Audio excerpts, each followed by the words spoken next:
Okay. This is an interview with Stanley Alpert at the New York State Military Museum, Saratoga Springs, New York, 20th August 2002, approximately 3:15. Could you tell me your full name and where you were born and when, please? Stanley Alpert, A-L-P-E-R-T. I was born in Brooklyn, New York on October 10th, 1923. Okay, what was your education prior to service? I finished the second year of college. I had graduated high school at a very early age. And then when things started to heat up overseas, I went to a place in Maine, Passamaquoddy, Maine, where they were, at that time, Canada and the United States were planning a dual project on harnessing the water for power for the East Coast. And up there I was training as an aircraft engine mechanic because I thought that I would rather get into a trade than finish college, which of course was a stupid thing. But while up in Maine, in Eastport, Maine, the most northeasterly part of the United States, I was there December 7th, 1941, and we heard about the attack on Pearl Harbor, and I knew that being young and healthy, I knew I was a prime prospect for some military effort. What was your reaction to this news?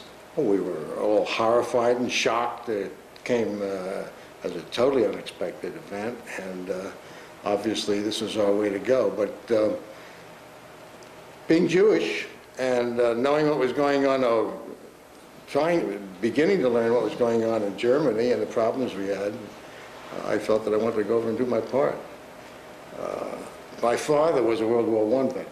Had been in the infantry, 77th Division under General Douglas MacArthur, was gassed, and as a kid, my brother and I would play with his old gas mask and his helmet. And, but the one thing I swore, I said I would never be in the trenches and get my feet wet or muddy or whatever it was. If I was going to die, I was going to die up in the air and with a clean-shaven face and a full stomach. So the first thing I did was run to the Royal Canadian Air Force to enlist. I was just shortly after 18 years old. My mother didn't sign it, so I waited, and I wasn't going to wait to be drafted, so I immediately went and enlisted in the U.S. Army Air Corps. Okay, I won't ask why, because you already told me. Could you tell us about when you went into basic training, where, and... I enlisted in September 1942. But the aircrew training program was just getting underway. And so I wasn't actually called to active duty until March of 1943. And the first thing was we were called active duty. We went down to Grand Central Station, I guess it was, or Pennsylvania Station, I don't remember, a whole bunch of us. And we got on a train going to Nashville. And things were moving so secretly then it took 48 hours to get to Nashville, Tennessee, which was called a Cadet Classification Center. And there we got indoctrinated. Everybody got sick with Nashvillitis, which was some sort of a little germ, coughing and sneezing and whatever. And we were prepared to get classified as potential pilots, navigators, and bombardiers. So we took a series of various types of tests which determined whether we were mechanically coordinated enough to fly as a pilot, perhaps, whether we had the appropriate education to be a navigator, which I think took more brain work than mechanical coordination, or bombardier, which took a lot of digital coordination. And we tested and tested and tested. And fortunately, I happened to qualify for all three. So I got my preference, and I wanted to be a fighter pilot more than anything else in the world, because at that time we were indoctrinated with glamorous stories from World War I, and I was selected for pilot training. From there, we were shipped on to pre-flight school. Pre-flight school was in Maxwell Field, Alabama. And there we were put into a very, very strict physical training program, primarily to get us set to go into primary flying school. We were always treated very well. We had great meals and worked hard and got us into shape. And I remember very distinctly one day we were visited by President Roosevelt. And what was interesting about that was that the entire Corps turned out to greet him. And he came up on a railroad car, and on a convertible drove alongside the passenger car, or his car. And then we were given orders to everybody about face, the entire Corps. And obviously, we didn't know it at the time, obviously he was carried out from the railroad car into the convertible. And of course, we all knew he was paralyzed, but he never wanted anybody to see that. And whenever he was in public, he stood holding his son's arms, as you well know. And that was quite a thrill for us, too. So we finished, I think, about 6 weeks of pre-flight training. And Can I ask you a question? Sure. We've had others talk about this. Being from New York State, did you ever encounter any prejudice against New Yorkers from Southern officers or instructors or anything? Well, I'll go into that in a little while. At least nothing I could prove, but coming from New York, we were all assigned to the Southeast Training Command. There were 3 flight training commands, one for the Easterners in the Southeast, one from the central United States down into the south near Miami, and the Westerners were going to Santa Ana, California. So we were assigned to a private flying school. As a matter of fact, they built the entire group into small groups, and the government had contracted with small civilian flying schools to train them and get them through primary training. So I was sent to Orangeburg, South Carolina. There was a private little field.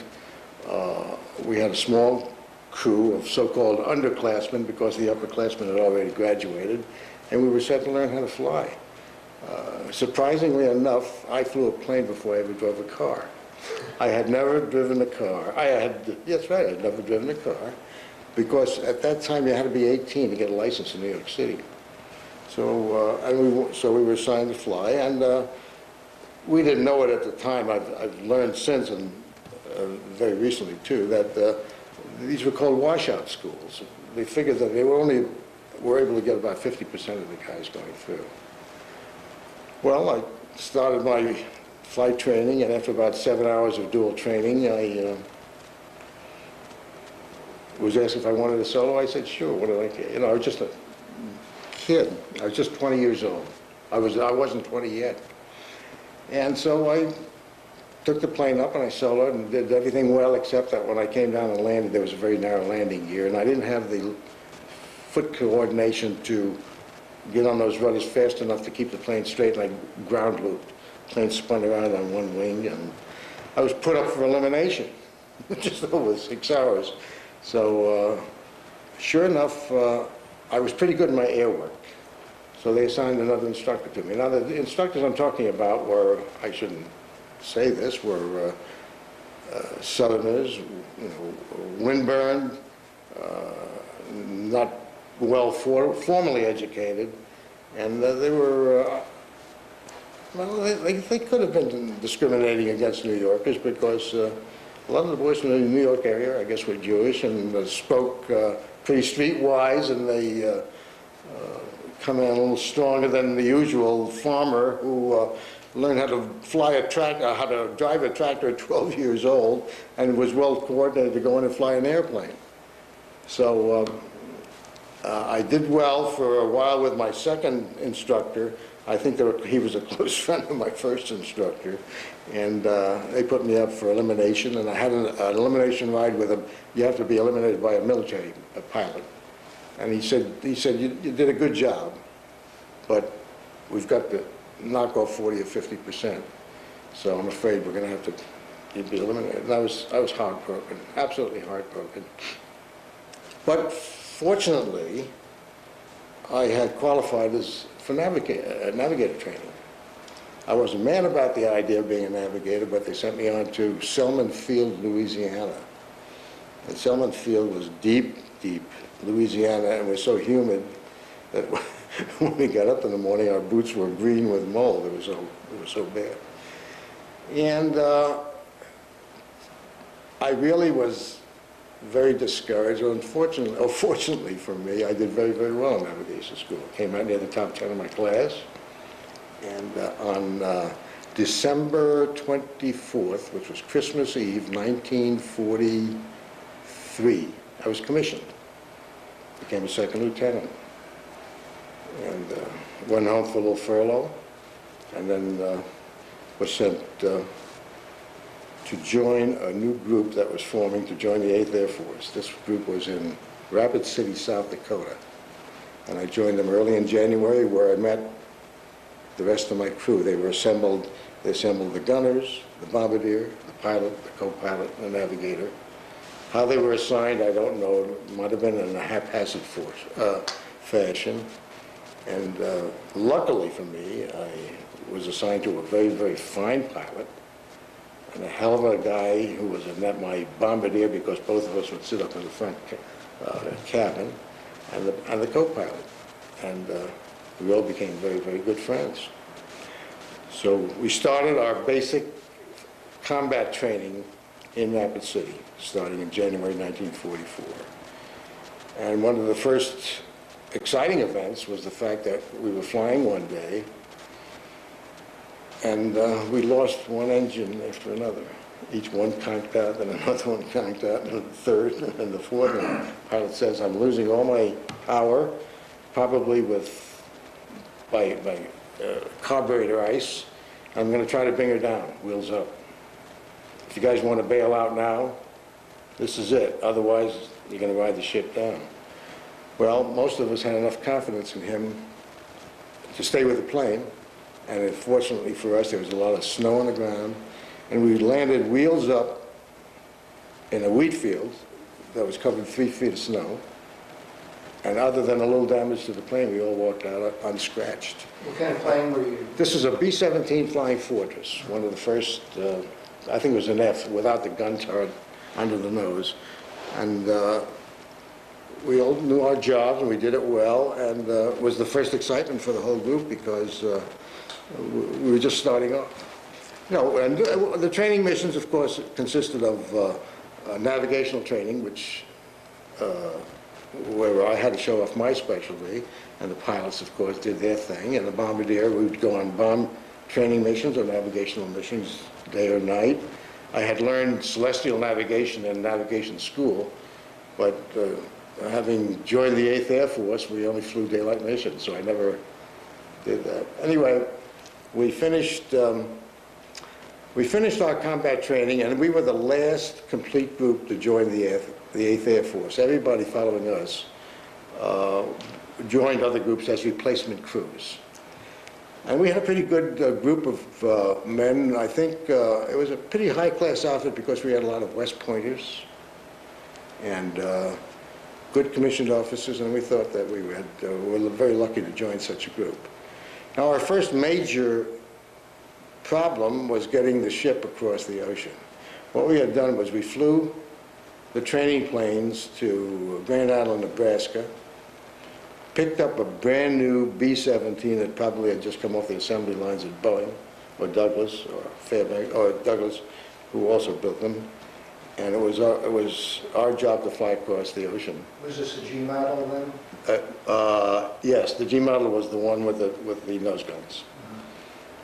And this was my first big project, because I was the one, everybody else was sleeping, and I was flying us across the ocean. Anyway, we went to Presque Isle, Maine, I guess it was, and then to Newfoundland, and to Iceland. And I had prepared a flight plan based on the information given us by the weather officers. I prepared a flight plan, and normally navigation is when you prepare a flight plan, and then you're able to check the progress of your flight plan with various methods of navigation, and either by celestial navigation, or by dead reckoning, or by pilotage. I'll tell you what they are in a moment. But fortunately or unfortunately, we got caught in a very bad weather situation where I actually flew between an overcast and an undercast. I couldn't see the sky, couldn't see the ocean, and couldn't do anything but follow my flight plan. And fortunately, came in only about 8 miles off course, which was great, and we landed in Belfast Island.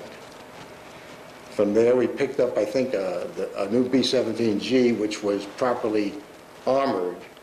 We did have armor plating on it, not too much, because as you know, in those days we didn't have pressurized cabins. It was a little cold out there too. So we flew into Belfast Island and then went on to a deserted RAF base where our group assembled. And from that point on, we started doing training over England, again doing our typical combat training, which consisted of taking off and assembling a group of planes and then flying together from point to point until the very first day we had a mission. Did you name your plane? No. Surprisingly enough, we didn't. Nobody had any overwhelming desire to name it after his girlfriend or his wife, and so we didn't name our plane. Didn't make any difference anyway. But we were very lucky. We flew our first mission, which was a milk run, which means that we had a relatively easy flight. At that time, of course, Germany was still bombing England, and they had they had the German airfields pretty much up on the North Sea and the coast just across the English Channel from England. So we had, I think the first mission was a mission over an airfield, which we bombed, we thought successfully, and we came home, and that was our first frightening experience. But that held no comparison to the mission we had on number 2. We walked in, the typical way we got together was that if you were going to fly a mission, we knew that the green light was up, that we were going to fly the mission the next day, but we didn't know who was going to participate. So somebody from headquarters or wherever would come in and start to wake up the crews, maybe about 12 or 1 o'clock in the morning. And we were assigned to fly the second mission. And we have our breakfast all together, and then we all go our separate ways.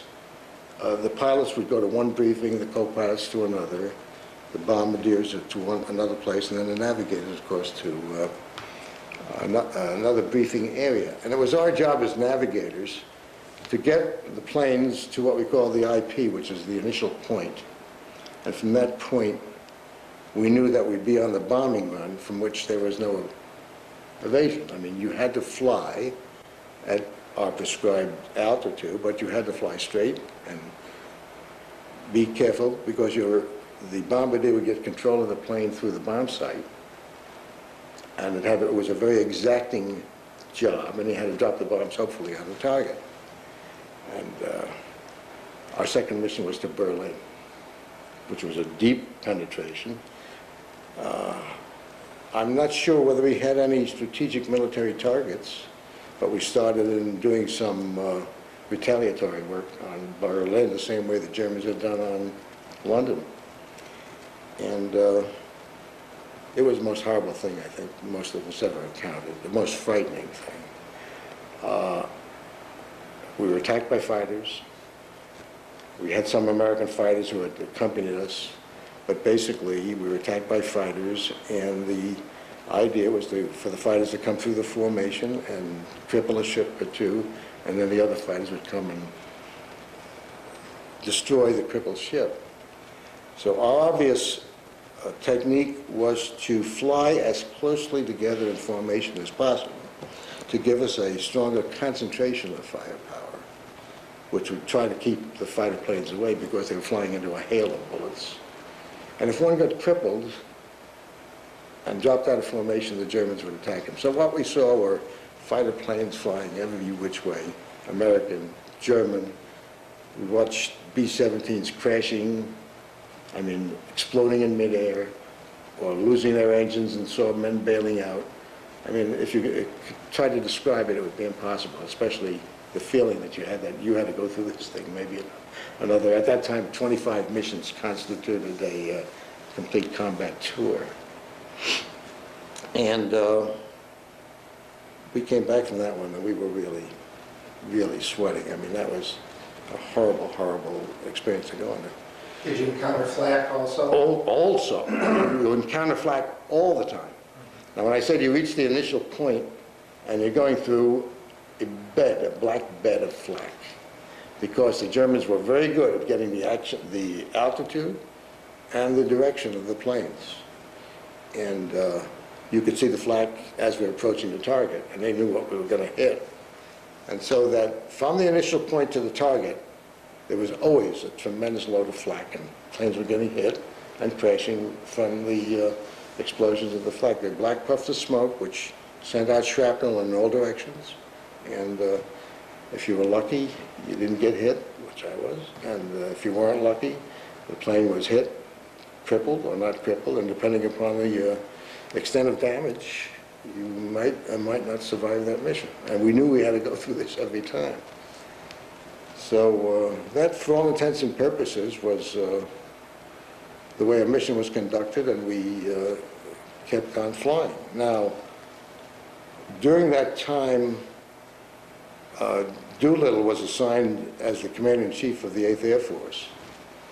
And as we were slowly gaining confidence, and as the fighters were able to fly longer range and accompany the bombers to the target, he raised the combat tour from 25 to 30, and subsequently from 30 to 35. And we had been halfway through our missions when he raised it from 30 to 35, so we had to fly 32 missions, each one being a horrible nightmare, as you can well imagine. On June 6th, which was D-Day, June 6, 1944, we went out early and bombed the European fortifications just about maybe 5 minutes prior to when the troops started to land. But on the way over, through some breaks in the clouds, the weather wasn't great, we saw an unbelievable sight, a flotilla as far as the eye can see of landing craft, battleships, cruisers, whatever was down there. It was a wonderful, wonderful sight. The question was how many of these guys were going to make it, and we knew, of course, later on what they went into, and lost quite a bit of men. But up to that point, we, the 8th Air Force, had lost a considerable amount of men and planes. And there was a talk at some time that perhaps daylight bombing missions were not working as well as they should, and we were losing too many planes and men, and perhaps they were considering stopping the daylight bombing, but apparently somebody argued for it, and we continued, and I think from that point on, we did a great job. We were on one of the first raids that went clear across Europe into Poland, bombed a plant in Poland, Posen, Poland, turned around, and went all the way back to our base in England. That was a 10.5-hour flight with an oxygen mask, flying at 5 miles altitude, 5 or 6 miles, where it was 60 below zero. And to say we were uncomfortable is putting it mildly. But we did manage to complete that first mission, which was one of the longest we had ever flown. Subsequently, when the Russians were moving further west, the planes would fly over Europe and land in Poland, refuel, and turn around and go back again. But we hit some very, very strategic targets. We hit Hamburg, we hit Merseburg, which had a giant synthetic oil plant. We hit Peenemünde, which is a place where they were building the V-2 rockets. And on August 8th, we flew our last mission. I don't know if I have a picture there. The morning of our last mission. This is it. This is the morning of our last mission. And two of the gunners were missing, but this is at dawn, just before takeoff on Elwood's 32nd and final. Whereabouts are you? Here, standing. putting my hand on the shoulder of my bombardier, with whom I am still very, very friendly. 3 of us out of 10 still alive. And Now, I'll ask a question, Go I'll ahead. save it later. I noticed you have emblems on the front. Did you ever do any jacket art on the back, or? Not on the back, no. We just put our emblems on front. Actually, we were too busy. We finished a combat tour of 32 missions in 4 months and 24 days. And every available free moment we had, we would either go into London, and we had one flak leave of 7 days that the 4 officers met in Scotland. But basically, we never did. And I never forgave my wife for giving my leather jacket away to the son of the cleaning woman. I don't know what she did or what she was thinking at the time, but I wanted that jacket so badly. But as I said, George and I have been friends. George is the bombardier, George Schatz, have been friends, good friends. He comes to Del Mar, California, near where I live, and we spend time together. Where does he live? He lives in Chicago. And the only other survivor is Bill Hanna, who was the radio operator. And we met 2 years ago in Savannah, Georgia, at the 8th Air Force Museum, which is called the Mighty 8th Museum. The 8th Air Force was known as the Mighty 8th. And we also had I'm sorry, thinking of the word, a reunion of our group. And we had a great time. And there's still, believe it or not, the average age of the survivors of World War II and the 8th Air Force would be, well, close to 80, I guess. I was 20 years old, and I'm pushing 79. So that you're talking about men between 75 and 85 still planning future reunions. I think it's a great attitude. Yes. And they come out in numbers too, great numbers. So that it was a very, very exciting time for us, a very, very nerve-wracking time for us. What was your last mission? I know you said. It was a very, we thought again, was a milk run. We were sent to bomb the German troops, which had pinned the British and Canadian troops in a place called Caen. They were never, since D-Day, they had never been able to get off that particular, out of that particular area. And we went down to 10,000 feet carrying 500-pound tactical bombs, which was unusual. Usually we carried bigger bombs to hit bigger targets. And that day was mayhem up in the air. I think we lost 3 or 4 planes out of our squadron alone. See, a squadron consisted of 18 planes, and there were 3 squadrons flew: high squadron, middle squadron, low squadron. Usually the lead navigator or pilot was in the center group, so that a group consisted of about 54 planes. And there were days that they sent up 1,000, 1,200 bombers, and sometimes lost 50 or 60 or more.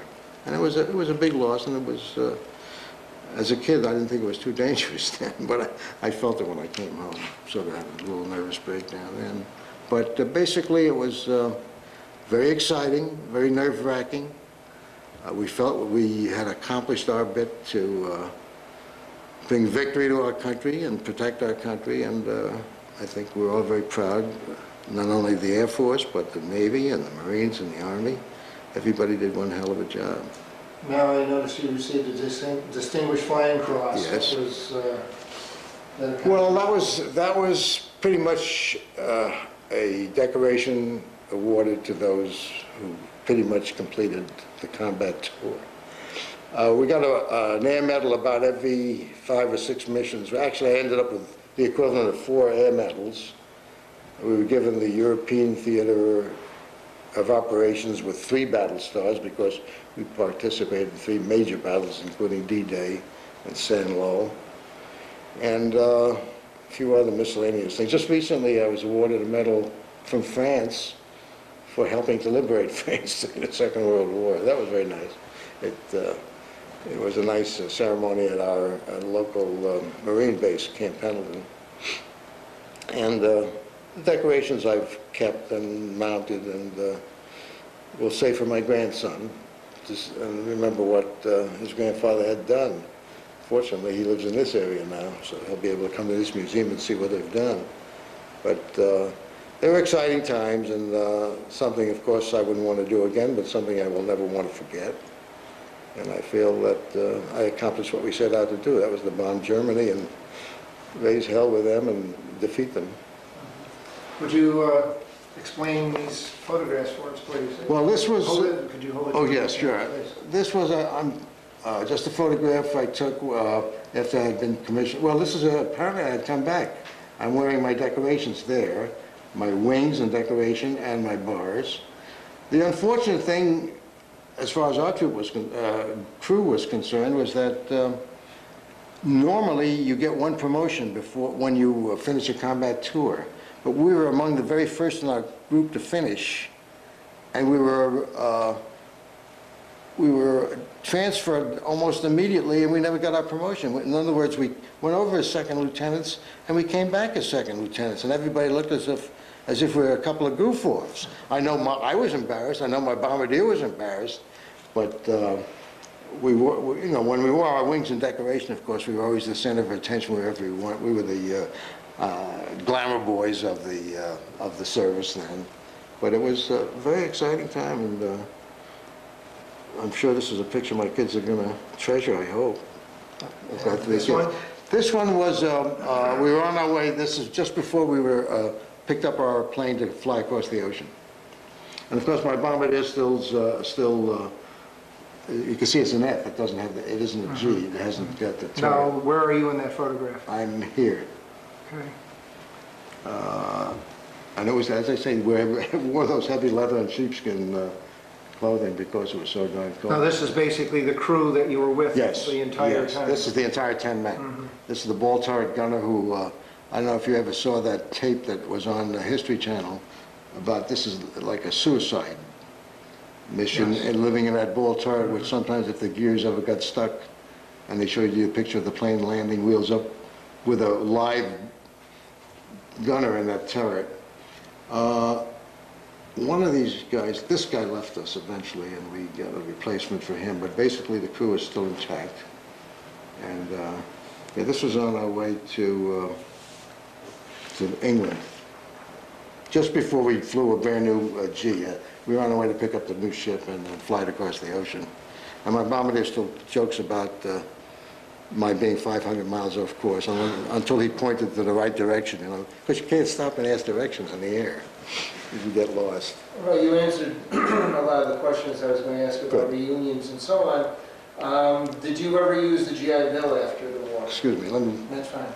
That's why it's there. I regret not having used it. My,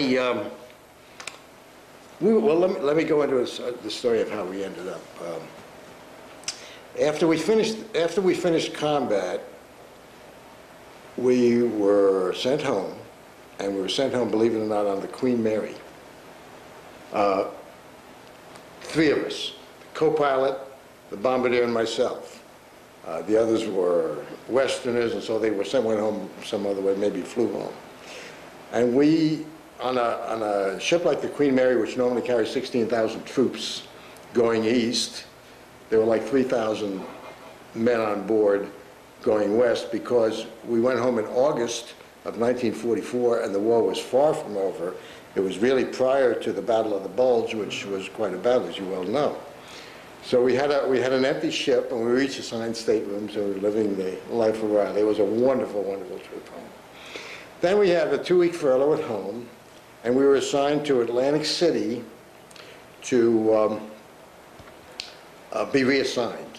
We assumed that probably we would go back and be reassigned as instructors, and then go on and do our job. Anyway, I met my co-pilot, who was from Pittsburgh, and myself. We were the only 2 who were stationed in Atlantic City.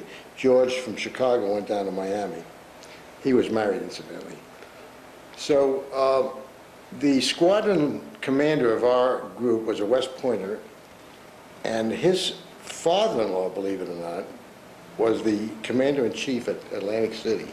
We had met him when we went to a theater in London. We went to a bar, and he said, if any of you guys are on the from the East Coast and you come up to Atlantic City, come up and say hello. So I stopped, and I said to my co-pilot while we were going through our reassignment with the records, I said, let's go up and see the old man and say hello from Don Lowe, who was our squadron commander. So we went up to see the colonel, and sure enough, he remembered us. And he said, what are you guys doing? He said, well, we're being reassigned. We'll probably be leaving in a couple of days. He said, how would you guys like to stay here? So we were assigned as administrative officers, finance officers, and we both got a wonderful job for 11 months for the rest of the war in Atlantic City. Okay.